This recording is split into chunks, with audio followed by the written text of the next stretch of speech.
दीदिया के भके धके सूते गइले जी जारे और है के राजाई कोइले बहुत नती जारे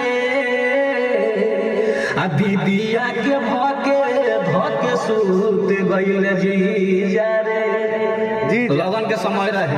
अच्छा सबे पुअरा के बिछौना पर सुतल रहे। अच्छा नती के ना बुझाइल कि के ह के ना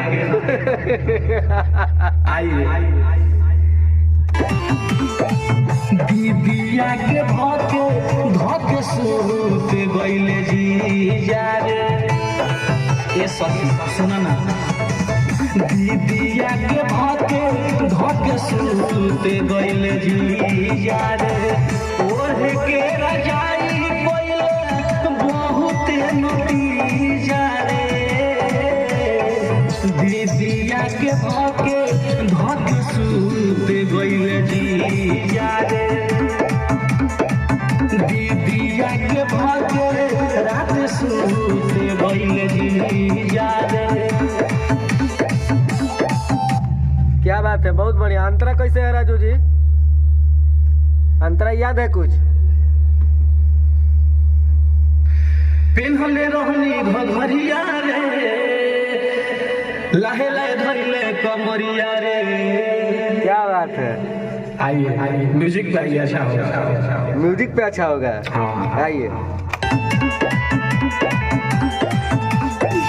पिन्हले रहनी घघरिया रे लाहे लाहे धइले कमरिया रे उठ से उठावा टच कइले कमरे में फंसल कमरिया रे। क्या कह रहा है?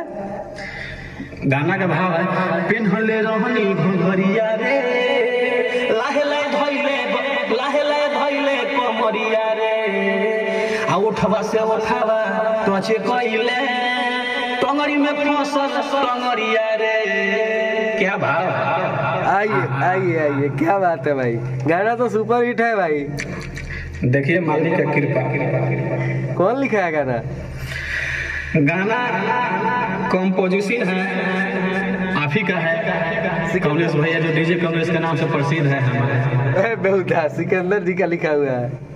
अच्छा लिखा हुआ उनका है लेकिन कंपोज तो आप किया है। तो कंपोज ना किया है, राइटर का नाम पूछ रहा है तुमसे। आ जाओ।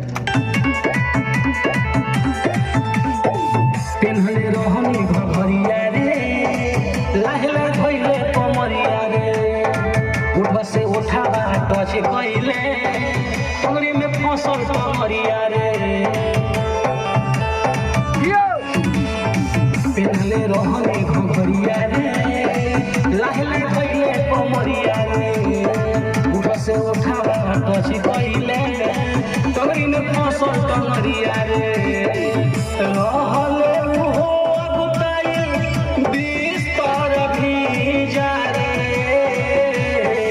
दीदिया के धके सूते गइले जी जारे दीदिया के धके सूते गइले जी जारे। अच्छा गा रहे हैं जी अब तो। सब आपकी दुआ है, मेहनत का फल है। क्या बात है। लास्ट अंतरा कैसे है? मजा भरे राजू राजा में धलेनी हम पाजा में। का कहतर हुए ब्यास। हाँ मस्त भाव है ये बाबा। मिलल बाबे बारा खुशी रे प्यार वाला सखी साजा में। मन मौजो बा सजो बा। हाँ नीरठ सामान के हमारा धके सखी गी रे दीदिया के धके सूते गइले जी जारे। रंजन रंगीला लिखल है उहे का हो आज रेडी। अच्छा मजा बाजे राजू राजा में धलेनी हम पाजा में मिलल बाबे बड़ा खुशी रे प्यार वाला सखी साजा में। क्या बात है। मजा बाजे राजू राजा में धलेनी हम पाजा में मिलल बाबे बड़ा खुशी रे प्यार वाला सखी साजा में। नीरा